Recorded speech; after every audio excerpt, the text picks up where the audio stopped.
I'm glad I used some of the money for the GoFundMe money for the kids' printmaking space to buy this version of a letterpress made for the Kiwi company, because they are an ideal kind of company that distributes toys and games for kids for STEAM, and I've used them as a kind of a model for my own dream.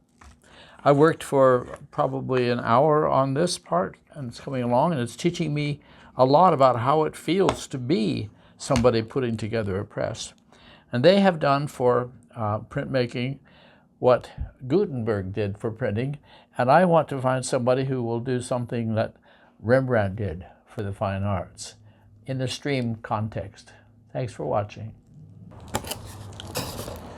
You know, just the other day, I took all the parts of the wee Woody Rembrandt press and I put them in a box because, you know, I was kind of discouraged and thinking maybe I just have to give it up.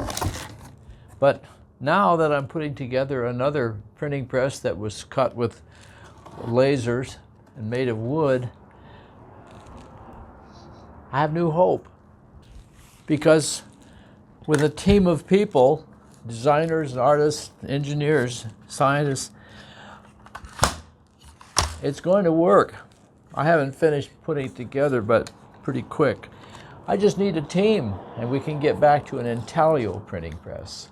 Thanks for watching. Well, I have it together, the little letterpress made by a Kiwi company called their Eureka printing press. And it's going to work just great, but what I don't like is that it bounces around when you're using it. I'm not using it yet, but I know it's going to be a problem. So I'm taking the trouble to build a base for it, and I will attach the press to the base and maybe even put a sticky pad underneath the base, and that will keep it steady. Still some more work to do. Thanks for watching.